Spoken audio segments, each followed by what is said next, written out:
یہ دجال ہے کون، اس کے بارے میں کیا کیا ہے، مختصر سی تشریح سمجھ لیجیے۔ اللہ کے رسول صلی اللہ علیہ وسلم نے فرمایا نوح کے بعد کوئی نبی ایسا نہیں جس نے یہ دجال کے فتنے سے نہ ڈرایا ہو، لیکن میں جو بتا رہا ہوں نا وہ کسی نبی نے نہیں بتایا۔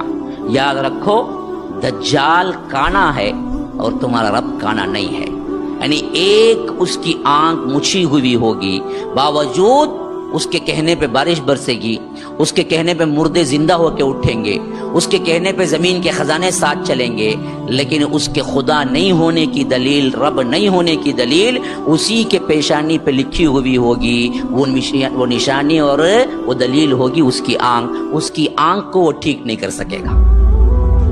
حکم پہ کیا کر سکتا ہے، بارش برسائے گا،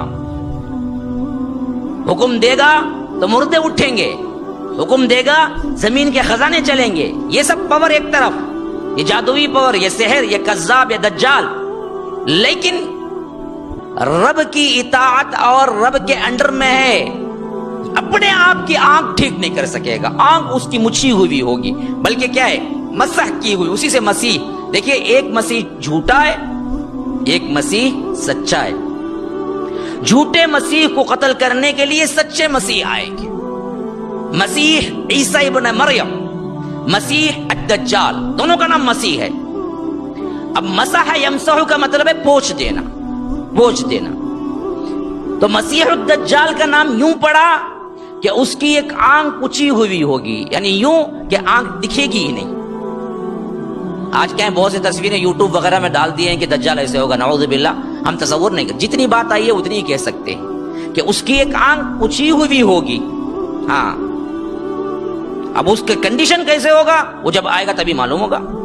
لیکن حضرت عیسیٰ کو مسیح کہنے کی وجہ کیا ہے، انہوں نے اپنی زندگی میں کوئی گھر نہیں بنایا، اتنے تقوی والے تھے، اور دعوتی میدان میں چلتے چلتے چلتے چلتے ہی پوری زندگی گزار دی۔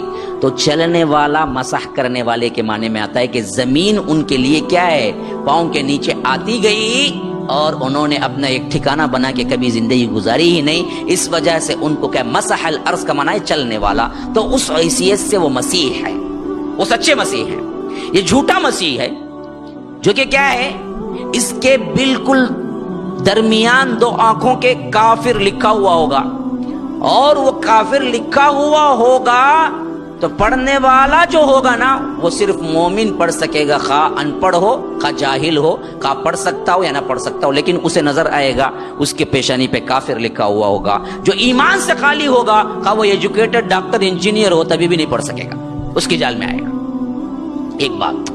دوسری بات یہ کہ اللہ کے رسول صلی اللہ علیہ وسلم نے فرمایا یہ دجال جب آئے گا تو یہ اتنا بڑا فتنہ ہے کہ کسی نبی نے کیا ہے، اس کو اپنی قوم کے پاس نہ ڈرایا ہو تو وہ اپنے لحاظ سے ہر ممکن کوشش کرے گا کہ اس کے رب ہونے پر لوگ ایمان لے آئے۔ ابن کثیر رحمہ اللہ کہتے ہیں کہ پہلے وہ کہے گا کہ میں نبی ہوں، پھر کہے گا میں رب ہوں، تو لوگ جو کہے گا وہ مانتے جائیں گے، اس وجہ سے کہ وہ اپنے آپ میں شعبدہ بازیاں بتائے گا۔ تو معلوم ہو گیا دجال بھی جو ہم سمجھتے ہیں کرامات اولیاء اولیاء اور اس واسطے کیا ہے اس کے چکر میں پڑتے ہیں، تو لوگ آخری زمانے میں بھی اسی وجہ سے گمراہ ہوں گے کہ اس کے جو کرامات ہیں، حالانکہ وہ کرامات نے شعبدہ بازیاں ہیں، سحر کی وجہ سے یا اللہ نے کچھ پاور دیا ہے اس کی وجہ سے وہ کرے گا، تو لیکن لوگ سمجھیں گے کہ یہ بہت بڑا معاملہ ہے، یہ بہت بڑا اللہ والا ہے، یا تو یوں سمجھ لیں گے یہی رب ہے، یہی خدا ہے، آخرکار اس کو مانتے جائیں گے۔ تیسری بات یہ ہے کہ دجال کے سلسلے میں اللہ کے رسول نے کہہ دیا جائیں گے۔ تیسری بات یہ ہے کہ دجال کے سلسلے میں اللہ کے رسول نے کہہ دیا وہ آ چکا ہے، پیدا ہو چکا ہے، اسی لیے یہ نہیں کہا کہ پیدا ہوگا، فرمایا کہ خروج نکلے گا، اب ہے، تب تھا، کب سے ہے یہ معلوم نہیں، وہ کون ہے، انسانوں میں سے ہے، جن ہے، شیطان ہے، کیا ہے، نہیں، نسل انسانی سے ہے، حضرت آدم کے بیٹوں میں سے ہی ہے دجال۔ کہاں ہے کسی خاص جگہ پتہ نہیں ہے، لیکن اتنا معلوم ہے کہ تمیم داری ایک صحابی ہیں، جو اللہ کے رسول صلی اللہ علیہ وسلم کے زمانے میں کشتی کا سفر کیا, جہاز کا سفر کیا, اور جاتے جاتے وہ جہاز کا راستہ بھول گئے اور جہاز انہیں کسی جزیرے میں لے جا کے چھوڑ دیا. وہ کہتے ہیں کہ میں وہاں اترا تو میں نے ایک عجیب و غریب انسان کو یا جانور کو دیکھا جسے جساسا کہتے ہیں. جساسا یعنی پورا اس کا اینڈنگ کہاں ہے, اس کا منہ کدھر ہے, اس کا پیر کدھر ہے, کچھ نہیں معلوم ہو رہا تھا. دونوں ایک ہی طرح کے تھے اور پورا جسم بال تھے, بھرا ہوا تھا. مجھے عجیب سا لگا تو اس نے کہا کہ آگے جاؤ, آگے تمہیں بلا رہا ہے, آگے جاؤ. تو میں اس کے اشارے پہ آگے گیا تو میں نے دیکھا کہ زنجیروں میں بند ایک آدمی پڑا ہوا ہے, اور میں نے اسے دیکھا تو اس نے مجھ سے سوال کرنا شروع کیا کہ فلاں جگہ جو دریا ہے کیا اس میں پانی ہے یا سوکھ گیا ہے. پھر پوچھا ایک نبی آنے والے تھے, کیا وہ آ گئے ہیں یا ابھی نہیں آئے ہیں. اور پھر پوچھا کہ جزیرۃ العرب میں ہریالی آ گئی ہے نہ ابھی سوکھا ہے. تو میں نے کہا کہ یہ سب سوالوں کا جواب تو میں دے رہا ہوں, لیکن تو بتا کہ کون ہے.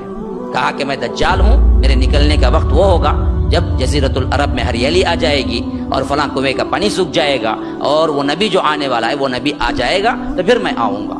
تو یہ واقعہ وہ اپنی آنکھوں سے دیکھتے ہیں. پھر اس کے بعد جب وہ اللہ کے رسول صلی اللہ علیہ وسلم کے پاس پہنچتے ہیں تو اسی وجہ سے ایمان لاتے ہیں. وہ عیسائی ہوتے ہیں لیکن یہ ذکر کی وجہ سے ایمان لا کے کہتے ہیں اللہ کے رسول صلی اللہ علیہ وسلم سے کہ اللہ کے رسول صلی اللہ علیہ وسلم میں نے ایسا دیکھا. تو اللہ کے رسول کہتے ہیں کہ تمیم داری جو تم نے مجھ سے بیان کیا اگر میں لوگوں کو جمع کر دوں تو تم لوگوں کے سامنے بیان کرو گے. کہا کہ اللہ کے رسول ضرور بیان کروں گا. تو اللہ کے رسول نے سب کو جمع کیا, الصلاۃ جامعۃ. تو لوگ دوڑے آئے. کہا کہ تمیم داری نے ایک واقعہ دیکھا ہے, میں ان سب کو سنانا چاہتا ہوں, میں بھی سمجھتا ہوں کہ یہی وہ دجال ہے جو آنے والا ہے. تو اللہ کے رسول نے ان کی بات کو مثبت خیال اظہار کیا اور معلوم ہو گیا کہ یہ وہی دجال ہے جو آج بیڑیوں میں جکڑا ہوا ہے, لیکن آنے کا وقت قریب ہے, پیدا ہو چکا ہے اور نسل انسانی سے ہے, آدم کے بیٹوں سے ہے. اور اس کا زمانہ حضرت عیسیٰ کا زمانہ اور حضرت مہدی کے زمانہ ہے.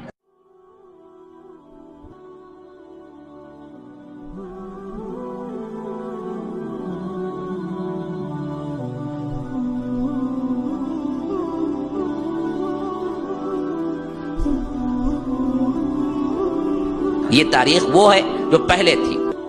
اب آگے آؤ, جب یہ واقعہ رونما ہو جائے گا تو اس کے آنے کا فتن ظاہر ہو جائے گا, حضرت مہدی تیار ہو جائیں گے تو اس کا فتنہ بڑی تیزی کے ساتھ پھیلے گا. کہا کہ خچر سے تھوڑا سا اونچا اور گدھے اور گھوڑے سے تھوڑا سا کم ایک جانور ہوگا اس کے پاس, گویا کہ گدھے کے لیول کا, اور وہ ایسی تیزی سے سفر کرے گا کہ بجلی کی جو تیزی ہے اس تیزی سے وہ بھاگے گا. آنکھ کی آخری کیا ہے روشنی کہاں پڑتی ہے وہاں تھے. اب بعضوں نے کیا سمجھیا کہ وہ جٹ پہ آئے گا, فلیٹ پہ آئے گا, شاید وہی بولنا. نہیں, یہ جانور کی شکل اللہ کے رسول نے صاف کہا کہ وہ جانور ہوگا جس پہ وہ سواری کر کے آئے گا.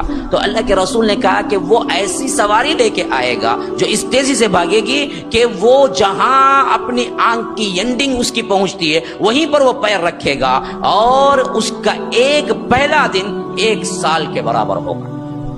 یوم کا سنت و یوم کا شہر, فرمایا دوسرا دن 1 مہینے کے برابر ہوگا.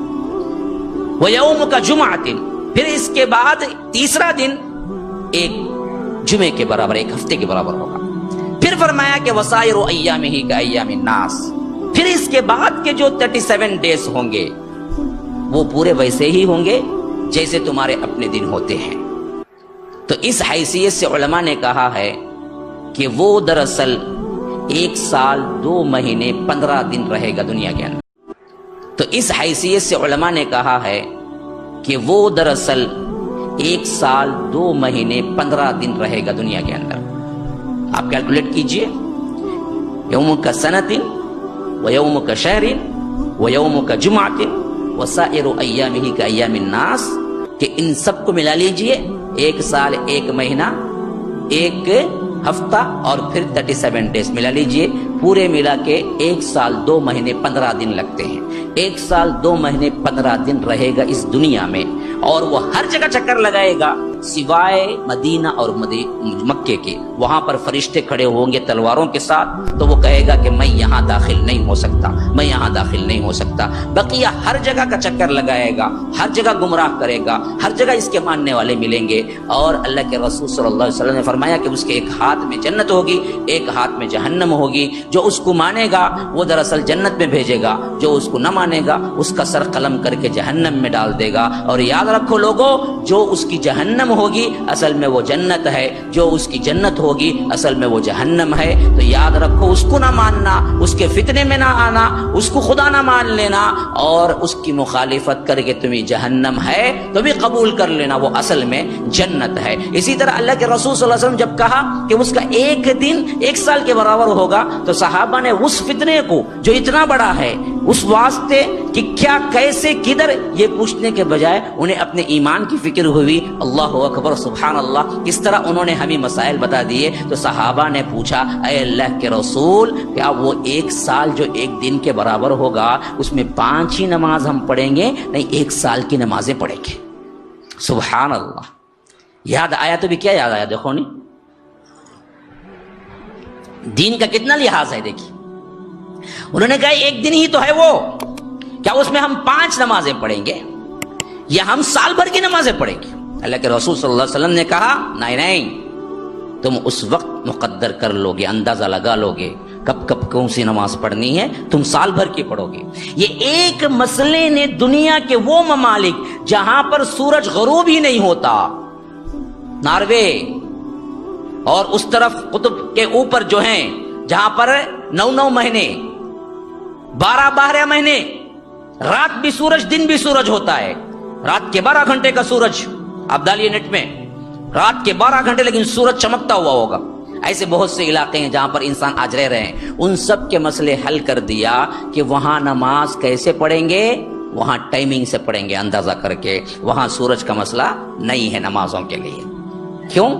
وہ وہی حالت میں ہے جو دجال آتے وقت پوری دنیا کی حالت ہوگی، اس حالت میں وہ اب ہیں۔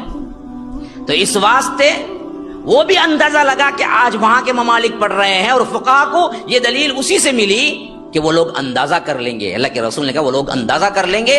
تو آج ان ممالک میں جو رہنے والے مسلمان ہیں اندازے سے ہی روزہ رکھتے ہیں، اندازے ہی کیا نمازیں پڑھتے ہیں، کیونکہ سورج ان کے ہاں غروب ہی ہوتا نہیں ہے، نہ رات آتی ہے، نہ ان کے لیے کیا ہے الگ معاملہ ہوتا ہے۔ تو یہ ایک مسئلے نے کتنے بڑے مسائل حل کر دیے، دیکھیے۔ اچھا، وہ آ جائے گا، گھومے گا، لوگ اس کی سب سے زیادہ فرمایا عورتیں 70,000 سے زیادہ اس کے پیچھے لشکر میں ہوں گی۔ فتنے میں مبتلا ہونے والے زیادہ کون؟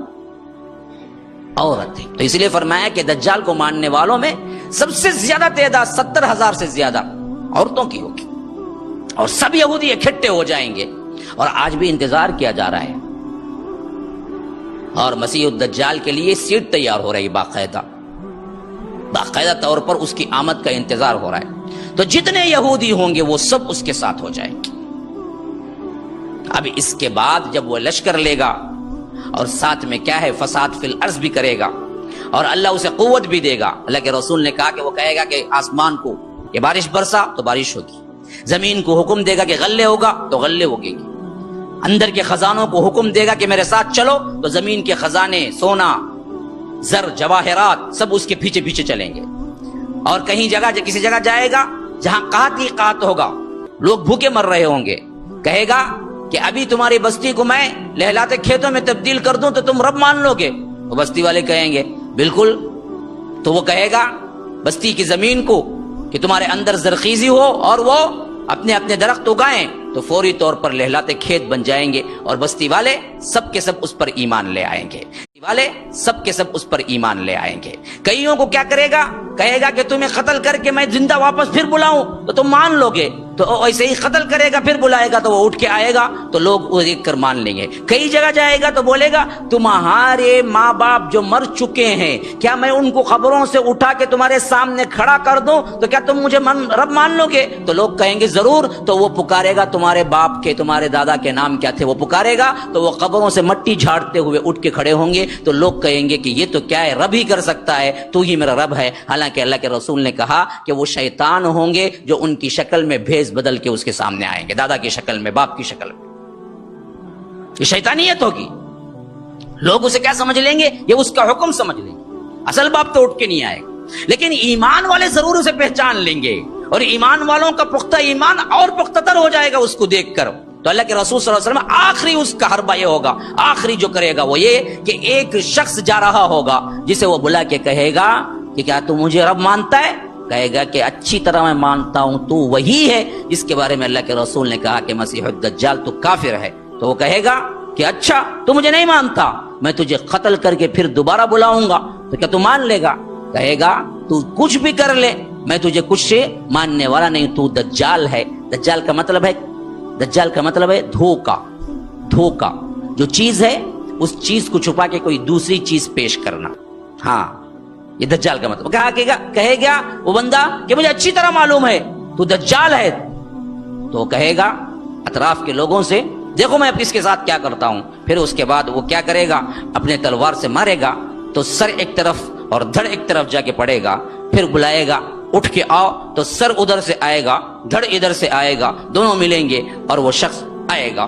اب کہے گا کہ اب میں مانتا، اب بھی نہیں مانتا کہ میں تیرا رب ہوں. وہ کہے گا اب تو پہلے جو شک تھا اس سے زیادہ یقین ہو گیا کہ تو ہی دجال ہے، کیونکہ اس کے بارے میں اللہ کے رسول نے بتایا کہ ایک شخص تو ایسا کرے گا. تو پھر اللہ کے رسول صلی اللہ علیہ وسلم کہتے ہیں کہ غصے میں آ کے اسے پھر مارنے کی کوشش کرے گا تو اللہ اس کی گردن کو، اس اللہ والے کی گردن کو تانبے کی بنا دے گا، جو اس کے بعد اسے کچھ وہ ضرر نہیں پہنچا سکتا. یہ آخری حربہ تھا اس کا. اس کے 40 دن پورے ہونے کو آ رہے ہوں گے. ادھر حضرت مہدی یہ بات سن کے لشکر تیار کر رہے ہوں گے، اور ادھر جہاں نکلنا ہوگا اس دن فجر کی نماز پوری تیاری ہو چکی ہوگی. حضرت عیسیٰ کا نزول ہوگا 2 فرشتوں کے درمیان. کہتے ہیں اللہ کے رسول ایسے اتریں گے کہ گویا کہ ابھی نہا کے نکلے ہیں، اور بال یوں گر رہے ہوں گے کہ پسینے کے قطرے موتیوں کے مانند ان کے اوپر گر رہے ہوں گے، اور وہ 2 فرشتوں کے درمیان اپنے آپ کو لے کے اتریں گے. اور اس وقت اقامت کہہ کر مہدی نماز پڑھانے والے ہی ہوں گے. لوگ حضرت عیسیٰ کو خود دیکھیں گے تو فوری پہچان جائیں گے کہ یہ حضرت عیسیٰ ہے. ہاں 2 چادروں میں وہ آئیں گے تو لوگ کہیں گے اے عیسیٰ ابن مریم آگے بڑھیے، نماز پڑھائیے. تو حضرت عیسیٰ کہیں گے کہ نہیں، تمہارا امام تمہارے نماز پڑھائے گا. یہ اکرام لامت محمدیہ، امت محمدیہ کے اکرام کی حیثیت سے اتنی تکریم ہے کہ نبی ہونے کے باوجود وہ ایک امت کے پیچھے نماز پڑھیں گے، اور وہ امامت کرنے والے مہدی ہوں گے. نماز ادا ہو جائے گی. نماز ادا ہونے کے بعد یہ دونوں اور ان کا لشکر دجال کو قتل کرنے کے لیے نکلیں گے.